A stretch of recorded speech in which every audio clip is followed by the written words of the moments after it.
사랑하는 성도 여러분, 또한 미국, 영국, 캐나다, 온두라스, 페루, 볼리비아, 아르헨티나, 독일, 프랑스, 러시아, 벨기에, 네덜란드, 중국, 일본, 파키스탄, 네팔, 인도네시아, 필리핀, 대만, 인도, 몽골, 이집트, 이스라엘, 그리고 케냐, 우간다, 콩고, 부룬디, 르완다 등 아프리카 여러 나라들을 비롯한 전 세계 및 전국의 4천여 개 지교회 성도 여러분, 지성전 성도 여러분, 전 세계 인터넷을 통해 예배드리는 모든 성도 여러분, 아동주일학교 어린이 여러분, 시청자 여러분, 수많은 사람들이 주 예수를 영접하여 믿는다 해도 그 믿음의 분량은 사람마다 다릅니다. 믿음의 분량이 가장 적은 믿음의 1단계는 어린아이가 갓 태어난 것처럼 주를 영접하여 성령 받고 구원받은 단계입니다. 그보다 믿음의 분량이 큰 믿음의 2단계는 하나님을 믿기 때문에 그 말씀대로 행하려고 노력하는 단계이지요. 종종 말씀대로 행하지 못할 때가 있다 해도 계속적으로 노력하는 가운데 점점 행할 수 있는 능력이 커지게 되고, 그래서 믿음의 3단계로 들어오게 되면 이제 어느 정도 안정적으로 하나님의 말씀을 지켜 행할 수가 있지요. 말씀 안에 담긴 아버지 하나님의 뜻과 사랑을 하나하나 깨달아 나가는 만큼 말씀대로 행하는 것이 어렵고 부담스러운 것이 아니고 습관처럼 자연스럽게 행할 수 있는 것입니다. 이렇게 말씀대로 행하는 사람이 마음에 있는 죄성 자체도 벗어버리게 되면 믿음의 4단계에 들어서게 됩니다. 믿음의 1단계나 2단계는 육체의 일을 믿음의 1단계는 육체를 행했던 대로 들어오게 된 것이고, 믿음의 2단계는 육체를 이제 끊어가면서 점점점 끊어가서 완전히 끊었을 때 이제 믿음의 3단계로 들어온 게 된 것이죠. 믿음의 3단계로 들어와서는 이제 육체일은 행하지 않으나 마음속에 있는 죄성을 뽑아내는 이런 이제 단계가 이제 믿음의 3단계이지요. 그래서 마음의 죄성을 이제 대부분 뽑아내고 이제 참 내가 믿음, 이제 믿어지는 영적인 믿음을 이제 온전한 믿음이 되기 전까지 이 믿음을 가지는 이제 단계가 믿음의 반석이죠. 그때는 의심이라는 게 전혀 없지요. 모든 것이 다 믿어지는 그런 단계인 것입니다. 그 마음의 죄성 자체도 벗어버리게 되면 믿음의 4단계에 이제 들어오게 된 것이고, 그때부터 영이라고 하는 것입니다. 영의 단계에 들어온 것이죠. 4단계에 이르면 하나님께서 너무나 바라시는 영의 사람으로 입문하게 되는 것이죠. 즉 하나님이 인간 경작을 하시는 목적이 참 자녀를 얻기 위함입니다. 참 자녀 아들 딸들을 얻기 위함인데, 믿음의 4단계 영으로 들어왔을 때부터 하나님께서 너는 참 내 아들이다 딸이다라고 말씀하게 되는 겁니다.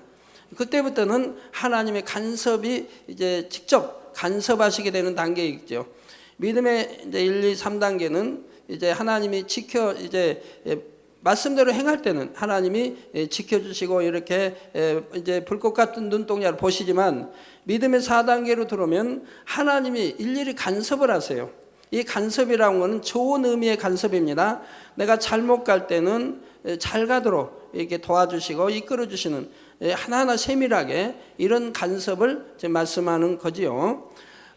이제 죄악 중에 살지 않으니까 어떤 육체의 일이든 육신의 일이든 이런 거 살지 않으니까 어떤 지적이나 책망 그러한 것이 아니라 하나님의 사랑에 좋은 간섭들을 해주시기 때문에 만사 형통의 길을 가는 거예요.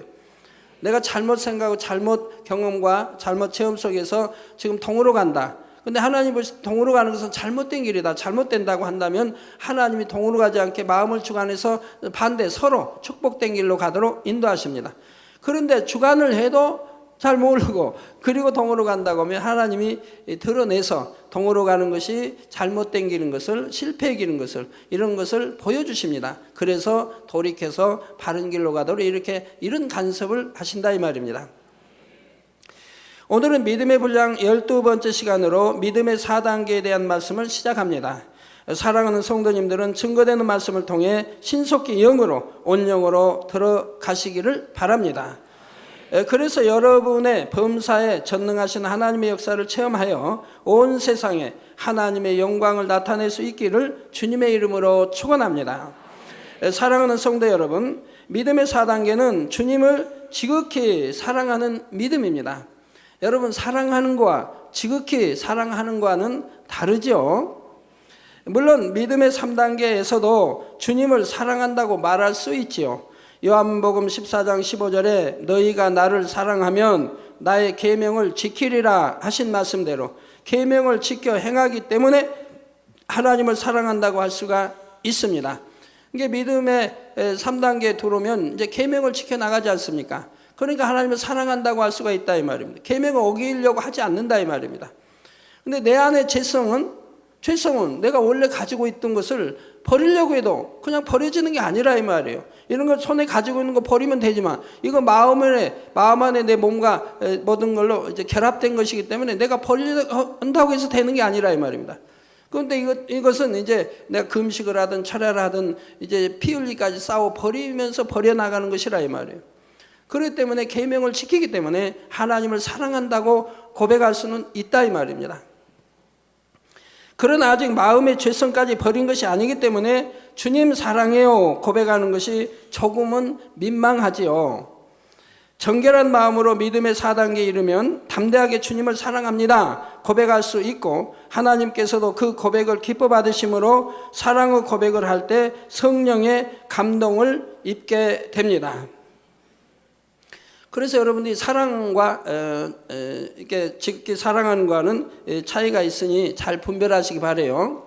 여러분이 자녀들이 부모님을 사랑합니다라고 고백할 수 있습니다. 부부간에도 마찬가지입니다. 남편은 아내를 사랑한다 말할 수 있고, 여보 난 당신을 사랑해요. 또는 아내도 남편을 여보 나 당신을 사랑해요 라고 고백할 수가 있습니다. 그러나 그 사랑의 정도가 지극히 사랑하는 것과는 다르다는 얘기입니다. 나는 당신을 지극히 사랑해요 중심의 고백이었다고 하면 그 사랑은 참으로 아름답지요. 내 사람들이 사랑한다고 정말 사랑한다고 고백한다면 상대의 마음에 맞춰줄 것이고, 상대를 힘들지 않게 기쁘게 해줄 것이고, 어찌하면 상대를 섬기고 또 주려고 이런 마음이 될 것입니다. 상대를 마음 아프게 하지 않을 것이라 이 말이에요. 그러니까 무슨 마음의 변개함이나 또는 어떤 배신이나 이런 것은 있을 수 없을 것이라 이 말이에요.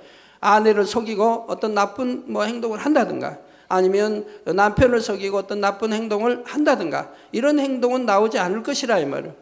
사랑한다면. 근데 정령이 지극히 사랑한다면 아예 마음 속에서도 그러한 것이 있을 수가 없는 거지요. 내 생명까지도 줄 수 있는 그러한 정말 사랑할 때 지극히 사랑한다고 고백할 수가 있는 거죠. 그래서 사랑의 고백과 지극히 사랑의 고백은 다르다 이 말입니다. 우리가 하나님을 사랑합니다 고백은 믿음의 3단계에서 할 수 있지만 믿음의 4단계에 오르면 하나님을 지극히 사랑합니다라고 고백할 수가 있습니다. 그래서 믿음의 4단계에 오른 사람은 하나님을 부를 때 아바 아버지라 부를 수가 있는 거예요. 아무나 아바 아버지라고 부르는 게 아니에요. 믿음의 4단계 이상에 들어오면은 아바 아버지라고 부를 수가 있다 이 말입니다. 그럴 때 아버지가 기뻐하신다 이 말입니다. 오 내 아들아 내 딸아 네가 나에게 무엇을 원하느냐 라고 말씀하게 되는 거지요.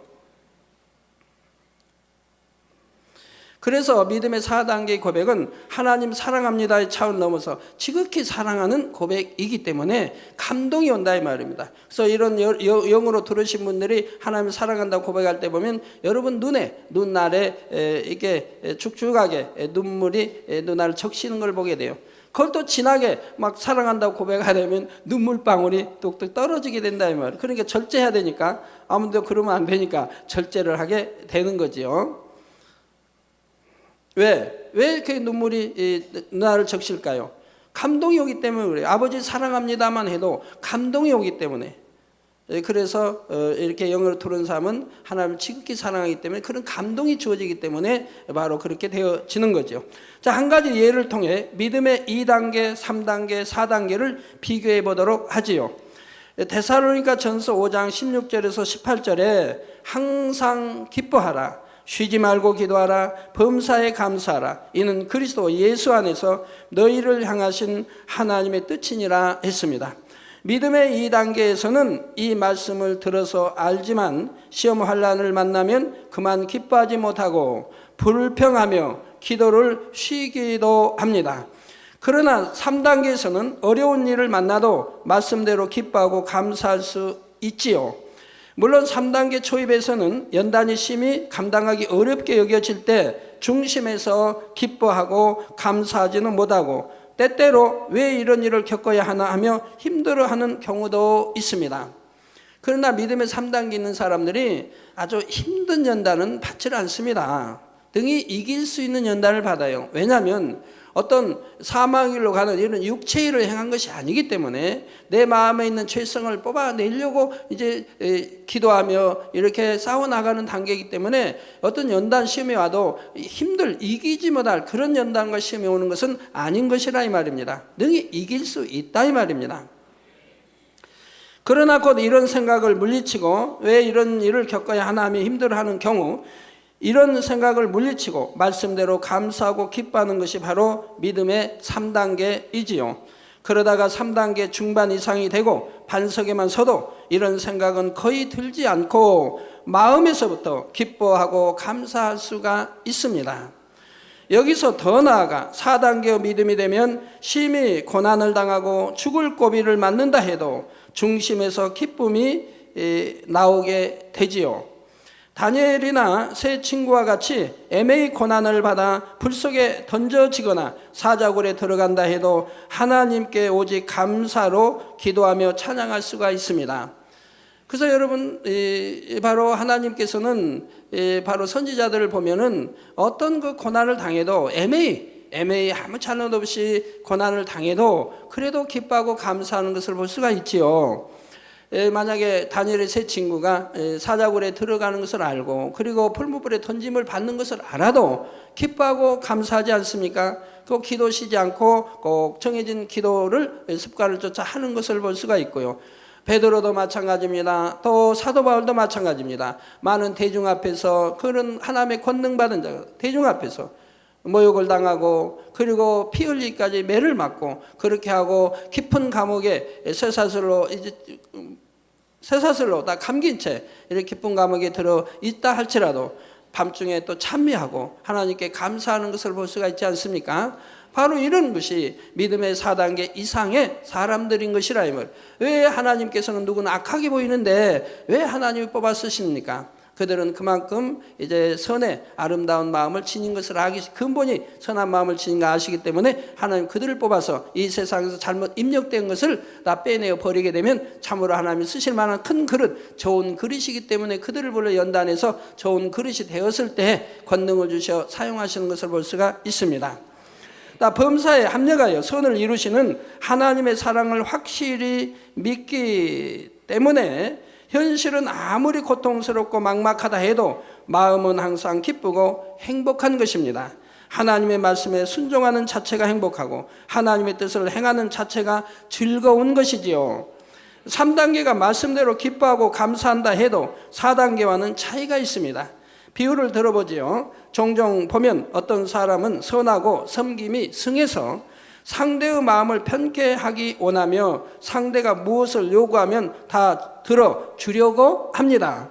그런데 상대가 너무 무리한 것을 요구할 때는 원하는 대로 들어주기는 하지만 그래도 자신의 어려움이 느껴지고 너무 힘들다는 생각이 들기도 하지요.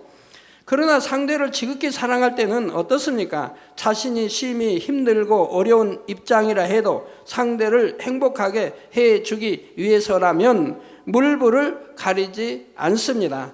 값비싼 선물을 해도 아깝게 여겨지지 않고 함께 밤을 새도 피곤하다 하지 않으며 추운 곳에서도 함께 있기만 하면 춥다 하지 않지요. 상대를 기쁘게 해주려는 마음뿐인 것입니다. 정말 상대를 참 사랑한다면 추운 겨울날 이렇게 바람이 불고 눈이 내리는 그런 겨울날 저기 등산을 한다고 해봐요. 뭐 장충공원 남산을 올라간다고 해봐요. 아이고 추우니까 우리 그냥 돌아갑시다 라고 하나요? 어찌하면 더 걷고 싶고 함께 걷고 싶고 왜 이렇게 시간이 빨리 가나? 그런데도 시간이 빨리 가나 생각되고 떨어지기 싫어하는 것을 볼 수가 있죠. 춥다 하지 않냐고 오히려 떨어지기 싫어하는 것을 보게 되죠. 믿음의 3단계와 4단계 차이가 바로 이런 차이입니다. 믿음의 3단계에서도 하나님을 나름대로 사랑하여 말씀대로 살 수 있는 힘이 있지만 4단계는 너무나 하나님을 사랑하기 때문에 기쁨으로 그 말씀을 지켜 행하는 것이지요. 여러분들, 우리 젊은 분들, 특히 젊은이들 참 사랑이라는 것이 뭔지도 알지 못하고 사랑한다고 많이 고백들을 하지요. 그래서 저에게 편지 오는 편지 내용들에 보면 참 사랑을 한다고 했지만 어리석게 사랑하는 것이 너무 많아요.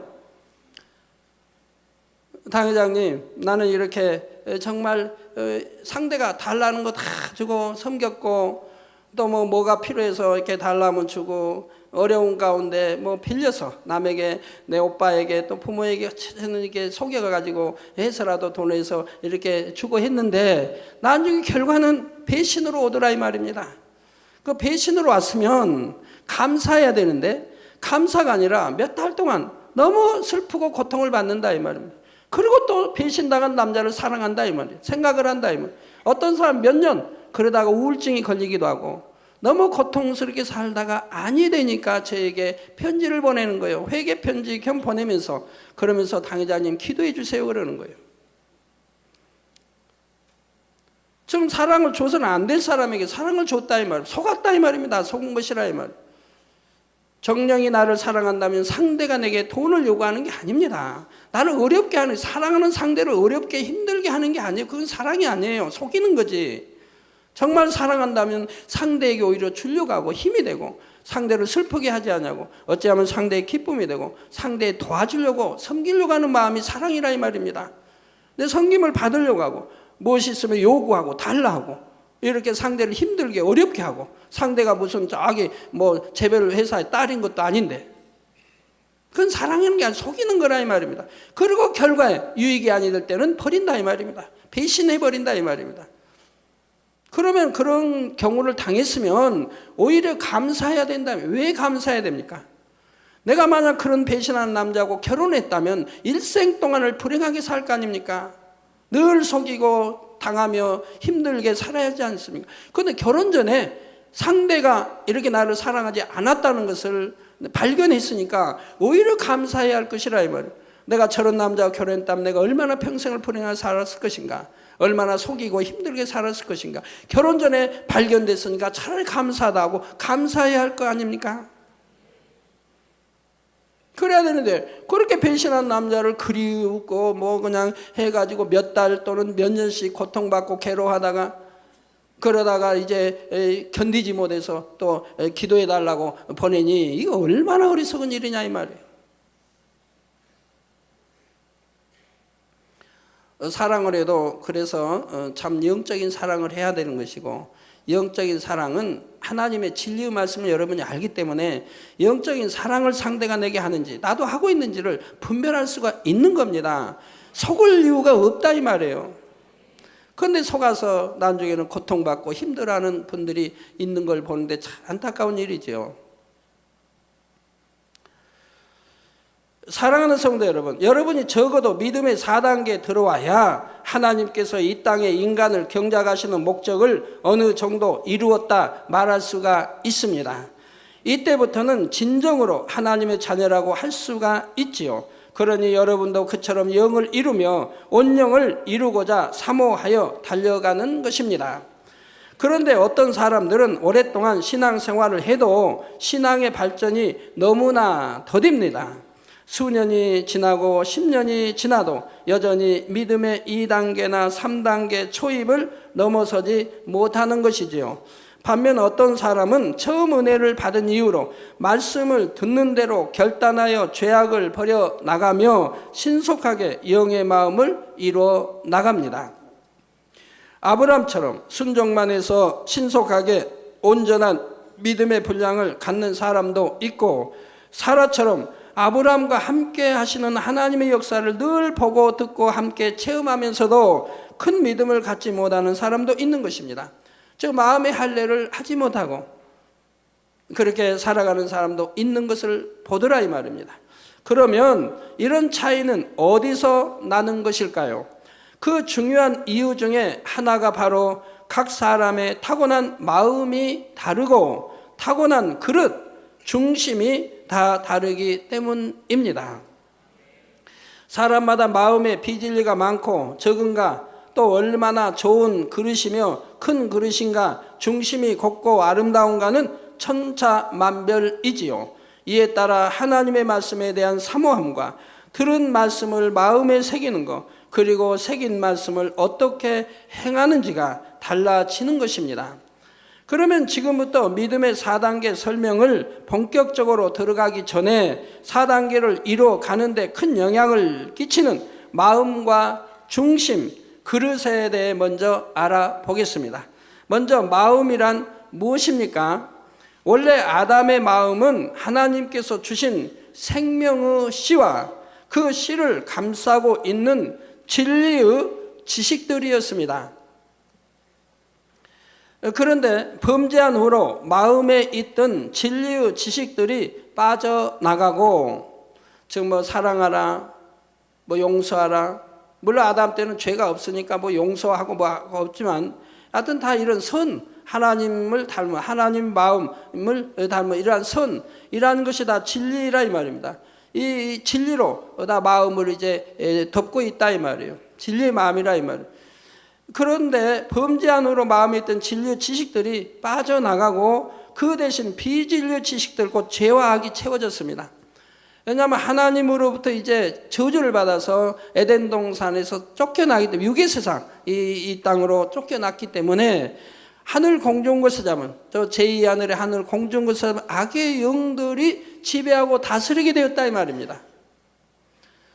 그러면 지배하고 다스림을 받기 때문에 악의 영들은 좋은 걸 주는 게 아니라 맨 비진리, 나쁜 것을 심어준다 이 말입니다. 그러므로 이제 그런 것이 하나하나 내 안에 심겨지면서 진리가 떠나게 된다 하면 진리의 지식들이 떠나고 비진리의 지식들로 채워지게 되는 것이라 이 말입니다. 이렇게 마음에 담긴 죄악이 그 후손들에게도 전해지고 그 후손들은 살아가면서 새로운 죄악들을 마음에 스스로 받아들이게 되죠. 그래서 세월이 흐르면 흐른 만큼 더 점점 죄가 간영하고 악해지는 것을 볼 수가 있고, 지금 이제 과학이 발달되고 부유해지면 그 악이 신속하게 더 확장되는 것을 볼 수가 있게 되지요. 오늘날은 너무 많이, 이 마지막 때는 너무 많이 죄로 관영되어서 죄악 중에서 태어납니다. 죄악 중에 살아갑니다. 그러면서 내가 죄를 밥 먹듯이 먹고 살면서도 그게 죄인 줄을 알지 못하고 살아가는 사람들이 많이 있다 이 말이에요. 신앙생활 하는 사람들도. 그래서 신앙생활 하다가 이 재단에 와서 신앙생활을 또 몇 년씩 하면서도 죄악 중에 살면서도 죄인 줄을 모르고 살아가는 사람들이 있더라 이 말입니다. 그러다가 어떤 이제 중환병을 얻든가 해서 기도받아도 안 나으니까 이런 중환병을 얻든가 어떻게 되면 이제 그때야 자기를 뒤돌아보게 되고 말씀을 상고하게 되면서 내가 이런 중한 죄를 지었구나, 하나님이 용서하지 못할 죄를 지었구나 하는 것을 발견하게 된다 이 말이에요. 그리고 이제 그때야 회개를 하게 되고 그때야 찾아와서 회개하며 기도해 주기를 원하는 것을 보게 된다 이 말입니다. 자, 그러니 사람의 마음에는 조상에게 물려받은 기 속의 악과 자라나면서 심어지고 만들어진 모든 것이 다 포함되어 있는 것입니다. 마음의 악이 적은 사람은 그만큼 버릴 것이 적으니 성결도 빨리 이룰 수 있는 것이지요.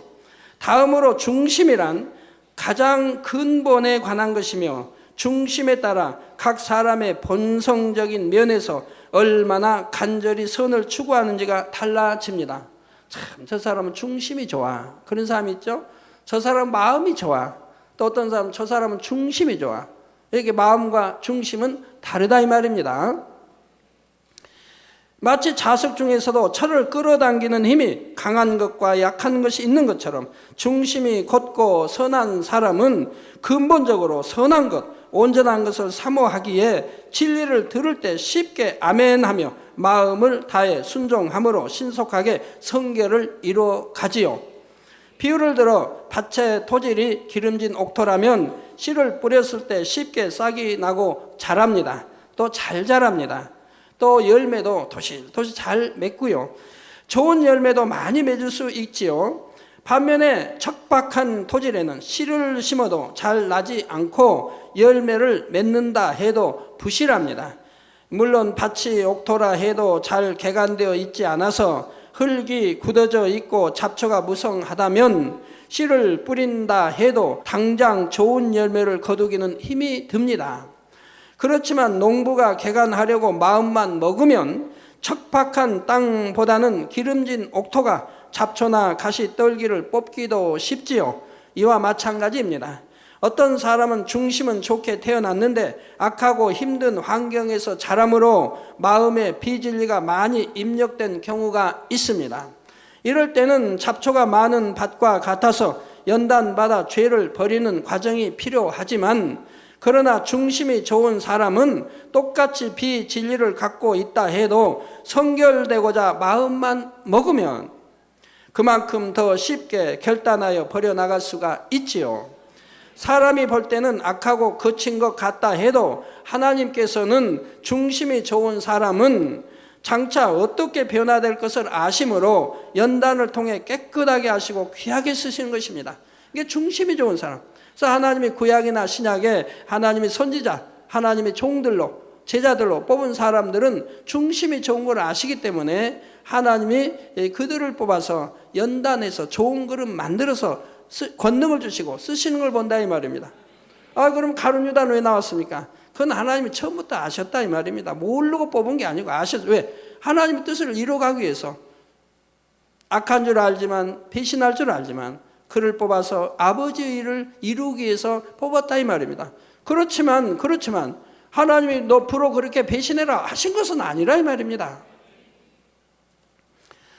또 예를 들어 베드로와 같은 경우가 그러하지요. 사람이 볼 때는 성격도 급하고 들레기 좋아하는 등 또 앞서기 좋아하고 여러 가지 결점이 많지만 하나님께서는 그 중심을 보시고 베드로를 부르셨으며 결과적으로 베드로는 예수님의 수제자요 권능의 사도로 변화된 것을 볼 수가 있습니다. 여러분 성경에 보시면 베드로 마음이 얼마나 좋은지 중심이 나와요. 뭘 그냥 잘못했으면 주님 앞에 속이려고 하고 숨기려고 하고 그런 중심이 아니잖아요. 솔직하게 고백하죠. 솔직하게 시인하고요. 이내인에 돌이키고요. 중심이 곱다 이 말입니다. 다음으로 그릇이란 사람의 마음을 담고 있는 자체이며 본래의 자기 모습 그대로를 말합니다. 그릇의 재질이 무엇인가? 곧 금그릇인가 은그릇인가 혹은 질그릇인가 이런 것이 그 중심에 긴밀하게 연관되어 있다면 그릇의 크기는 얼마나 진리에 속한 것들을 그 안에 많이 담을 수 있는가와 상관이 있지요. 중심과 그릇은 대체로 긴밀하게 연관이 됩니다. 드물게는 중심이 특별히 더 좋거나 그릇이 특별히 큰 경우도 있지만 대체로 중심이 좋은 사람은 그릇도 그만큼 크고 아름다우며 그릇이 크고 좋은 사람은 중심도 곱고 아름다운 경우가 많지요.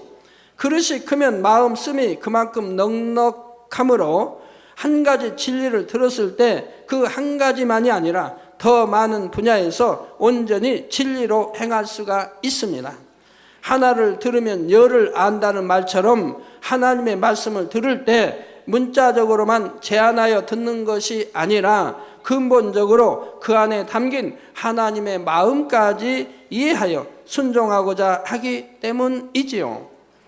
사랑하는 성도 여러분, 그릇이 크고 좋은 사람은 하나님의 말씀을 들을 때 그 의미를 마음으로 받을 수가 있습니다. 이런 사람은 말씀을 그대로 마음에 읽어서 믿음이 쑥쑥 성장하지요. 그러나 어떤 사람은 말씀을 마음으로 받지 않고 먼저 머리로 받아들입니다. 머리로 생각하고 따져서 자신의 생각 속에 받아들일 수 있는 것만큼만 마음에 읽으려고 하는 것이지요. 그러면 자신의 틀과 의에 맞는 말씀만 받아들임으로 믿음의 성장이 더딜 수밖에 없습니다. 말씀을 많이 듣고 배웠다고 해도 오히려 그로 인해 마음이 높아지며 자기 의와 틀이 더 단단해져 버리기도 하지요. 한 가지 예를 들어 보겠습니다. 남을 나보다 낮게 여기라, 낮아지고 섬기라. 이런 하나님의 말씀을 머리로 받는 사람은 여러 가지 생각을 동원하게 됩니다. 여전히 마음에는 자신이 더 잘난 것 같고 상대의 부족함이 보이지만 섬기라는 말씀을 들었으니 어떻게 하면 될 것인가 계산을 하게 되지요. 자신의 마음 안에 교만은 그대로 두고 표면적으로 상대를 섬겼다고 말할 수 있도록 겉으로만 행할 것을 찾게 되는 것입니다. 이 정도까지만 해주면 섬긴다 할 수 있을까? 그렇게까지 섬겨줄 필요는 없지 않을까? 이처럼 번번이 계산하고 생각해야 하니 얼마나 번거로운 일이겠습니까? 이렇게 해서 자기 입장에서는 열심히 섬겼다 해도 상대방에게는 오히려 더 부담스럽고 거북하게 느껴질 수도 있는 것이고요.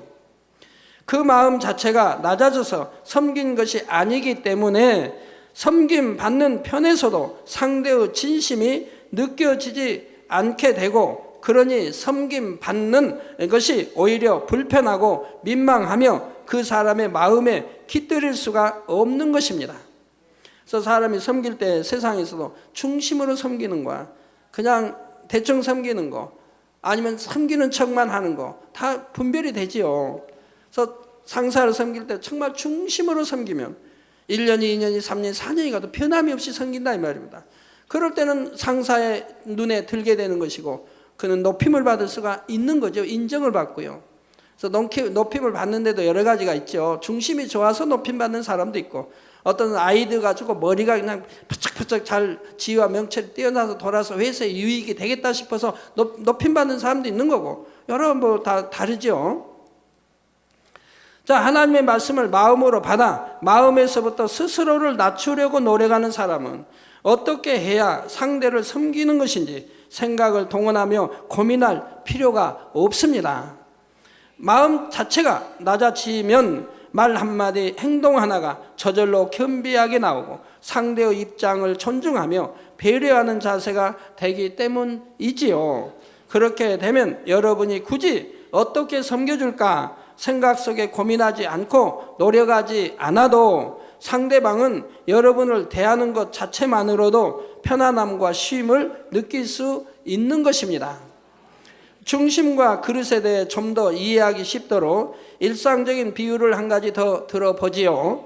물건을 부모님이 자녀에게 방이 더러우니 청소를 해라, 물건을 아무데나 두지 말고 제자리에 잘 정돈해 놓아라, 이렇게 말씀하면 자녀들마다 반응이 다릅니다. 어떤 자녀는 제가 더럽힌 것이 아닌데요, 동생이 그랬어요 하면서 텔레비전만 보고 있습니다.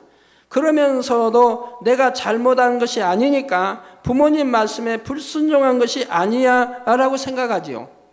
어떤 자녀는 이런 말씀을 들으면 눈에 보이는 곳에 흐트러진 물건들만 집어서 잘 안 보이는 곳에 적당히 밀어 넣습니다. 그리고 청소했으니 순종했다고 말하는 것이지요. 이런 경우는 부모님의 말씀에 마지못해 순종하는 신용은 하지만 정작 부모님의 뜻이 무엇인지는 생각해 보지도 않고 그 마음에 받지도 못한 것입니다. 이보다 좀 나은 자녀는 흐트러진 것을 정리하고 깨끗하게 청소를 합니다. 그렇지만 시간이 좀 지나서 방을 보면 다시 흐트러지고 더러워져 있지요. 이처럼 부모님께 순종하는 한 가지만 보아도 자녀들의 그릇에 따라 순종하는 행함이 너무나 다르게 나올 수 있는 것이고, 또 그 부모님을 얼마나 사랑하느냐, 또 부모님을 기쁘게 참 기쁨으로 사랑하느냐에 따라서 그 순종함이 다르고 행함이 다른 것을 볼 수가 있습니다. 만약 부모님의 말씀에 정말 순종하기 원하는 중심이고 그릇이 크고 아름다워서 부모님의 말씀을 마음으로 받는다면 어떻게 할까요? 눈에 보이는 더러움만 대충 치우는 것이 아니라 보이지 않는 곳까지 구석구석 깨끗하게 청소할 것입니다. 그뿐 아니라 그날 이후로는 항상 방을 청결하게 유지하려고 노력하게 되지요. 청소해라, 정리해라 하는 말씀의 내면에는 안 보이는 부분까지 깨끗하게 하기를 원하시며 지금만이 아니라 항상 깨끗하게 하라는 의도를 깨닫고 그 뜻을 마음으로 받아 순종하는 것입니다. 더 나아가 집안만 깨끗이 하는 것이 아니라 자신의 습관 자체를 바꿔서 정리, 정돈하는 사람, 깨끗한 사람으로 변화되는 것이죠. 범사에 마찬가지입니다. 여러분의 모습을 한번 돌아보시기 바랍니다. 평소에 다른 사람의 말을 마음으로 받아 작은 일 하나라도 진실하고 충성스럽게 행하는 사람은 하나님의 말씀을 들을 때도 마음으로 받고 쉽게 그 뜻을 받들어 순종할 수가 있습니다. 그러지 않고 자기 입장에서만 생각하거나 당장의 책망을 피해보려고 눈가림만 하는 사람은 하나님의 말씀을 들을 때에도 마찬가지가 되기 쉽지요. 비록 마음과 중심, 그릇이 타고나는 것이라 해도 여러분이 얼마나 선을 이루기 위해 노력하는가, 또 범사에 그 마음을 어떻게 크게 쓰는가에 따라서 마음 그릇과 중심이 변화될 수가 있습니다. 그렇게 변화되는 만큼 성결되는 속도도 점점 더 빨라지는 것이고요. 결론을 말씀드립니다. 사랑하는 성도 여러분, 디모데후서 2장 20절에서 21절에 보면 큰 집에는 금과 은의 그릇이 있을 뿐 아니요 나무와 질그릇도 있어 귀히 쓰는 것도 있고 천히 쓰는 것도 있나니, 그러므로 누구든지 이런 것에서 자기를 깨끗하게 하면, 누구든지 너는 되고 너는 안 되고가 아니라 누구든지 자기를 깨끗하게 하면 귀히 쓰는 그릇이 되어 거룩하고 주인의 쓰심에 합당하며 모든 선한 일에 예비함이 되리라 했습니다. 그냥 얼마나 큰 축복입니까? 이렇게 좋은 그릇 만들면, 저 영의 사람, 믿음의 4단계 이상 들어오면 이렇게 축복을 받게 되어 있다 이 말입니다. 또 하나님이 너무 기뻐하신다 이 말이에요. 하나님이 사랑 주실 수밖에 없다 이 말이에요. 사랑하는 자에게는 주고자 한다면 주고 싶은다 이 말이에요. 주고 싶어. 여러분 누군가를 정말 지극히 사랑했다면 있는 거 다 주고 싶다 이 말이에요. 나는 없을지라도 주고 싶다 이 말이에요. 우리도 하나님을 지극히 사랑해봐요. 그러면 하나님이 무엇을 줄 거 하신다 이 말입니다. 맨 아프다고 할 이유도 없는 것이고, 나에게 사업하는데 안 된다고, 어렵다고, 가난하다고 할 이유가 없다 이 말입니다. 구약이나 신약에는 다 가난이 왜 오는 것이고, 어찌하면 부욕해 되는가 답이 있고, 어찌해서 병이 오는 것인가, 어떻게 하면 건강해지는가 답이 다 있다 이 말입니다. 그 답을 저는 풀어서 여러분이 늘 아름답게 비빔밥으로 비벼 드리고 있다 이 말이에요. 순종만 하면 된다 이 말이에요. 순종만 하면. 여러분들 참 이제 오늘부터 믿음의 4단계 들어가는데 많이 사모하고 기다리셨지요? 정말 믿음의 4단계는 어떤 말씀입니까? 빨리 내가 듣고 싶다 하고 사모했던 분들이라면 그분들은 분명히 영을 사모하고 빨리 영으로 들어가기 위해서, 믿음의 4단계로 들어가기 위해서 정말 소망하는 사람들이죠. 그렇게 바라는 사람들, 그런 사람들은 된다 이 말입니다. 된다. 분명 마음과 중심, 그릇은 타고나는 부분이 크며 그에 따라 성결을 이룰 수 있는 능력에 차이가 나는 것이 사실입니다. 그러나 하나님께서 이런 깊은 내용을 알려주신 까닭은 나는 이렇게 타고났으니 어쩔 수 없다 하고 낙심하라는 의미가 아니지요. 예를 들어 고려 청자는 흙으로 된 질그릇이지만 장인의 손에 들어가 불에 구워진 결과 그 가치가 너무나 달라지는 것을 봅니다. 어떤 장인의 손에 구워지느냐? 오늘 또 예를 들어서 온전한 청자가 나오지는 못할 것이라 이 말입니다. 그러면 그때 장인하고 지금 장인하고 다르기 때문에 그렇지 않습니까? 우리 전정열 이렇게 선교사님은 참 그 의학에 아주 정통하신 분이죠. 저런 분의 어떤 분의 의사의 손길에 닿느냐에 따라서 죽을 병도 살릴 수가 있는 것이고, 어떤 사람은 잘못 다름으로 살 수 있는 병도 죽임을 당할 수가 있는 거예요. 저에게 기도받으러 오신 분들은 너무 많은 사람들이 병원에서 수술받고 해가지고 잘못된 분들이 대부분이죠. 잘됐다면 올 리가 없으니까. 잘못되고 재발하고 또 수술을 받고 오히려 잘못돼가지고 고통을 받다가 저에게 기도받으러 오는 분들이 대부분이라 이 말이에요. 이게 어떤 의사를 만났느냐에 따라서 이렇게 달라진다 이 말이에요. 어떤 장인의 손에 흙이 구워졌느냐에 따라서 더 좋은 그릇이 나올 수 있고, 더 예쁜 그릇이 나올 수 있고, 가치 있는 그릇, 가치 없는 그릇이 나올 수가 있는 것이라 이 말입니다. 집을 지어도 마찬가지고 어떤 사람 손길이 닿느냐에 따라서 그 집이 더 아름답게 나올 수도 있고, 대충 돈만 벌라고 재질도 그냥 안 좋은 거 쓰고 하면 그 집은 부실할 수밖에 없고, 정말 내가 사는 집같이 생각하고 짓는 사람, 그 건축가의 집을 맡겨서 짓는다면 그거는 참으로 좋은 집이 나올 수도 있는 것이죠.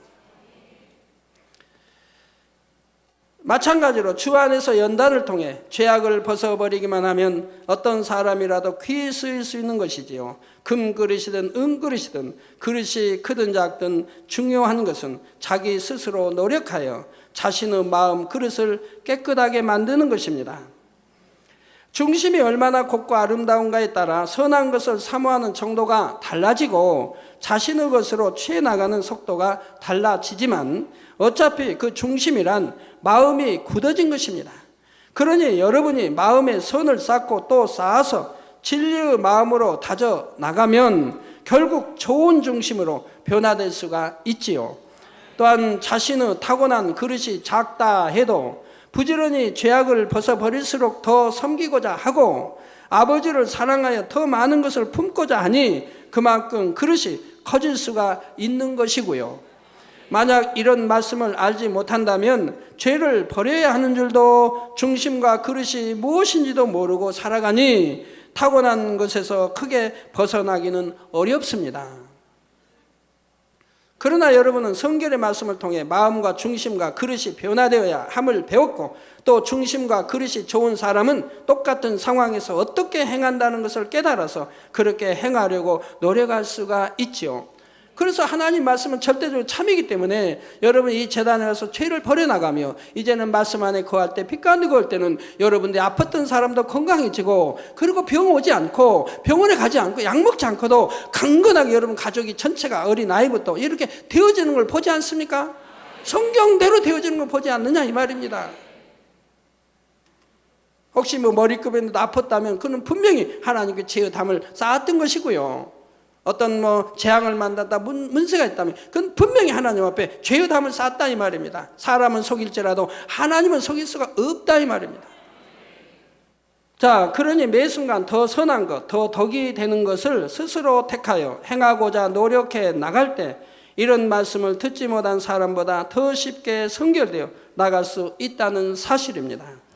여러분은 하나님의 말씀을 더 간절히 사모하며 말씀을 들을 때 더 그릇을 넓혀 그 안에 담긴 하나님의 뜻을 온전히 깨닫고자 노력해 나가시기를 바랍니다. 여러분들 믿음의 4단계는 하나님을 어떻게 하는 거라고요? 지극히 사랑하는 단계라 이 말입니다. 그냥 사랑하는 단계가 아니고 지극히 사랑하는 단계. 자, 그럴 때 하나님께서 은혜와 능력을 주시고 하나님의 성령께서 여러분을 도와주십니다. 사랑하는 성도님들은 이처럼 도우시는 성령의 능력 안에서 날마다 더 좋은 중심으로 더 귀하고 아름다운 그릇으로 신속하게 변화되시기를 주님의 이름으로 축원합니다.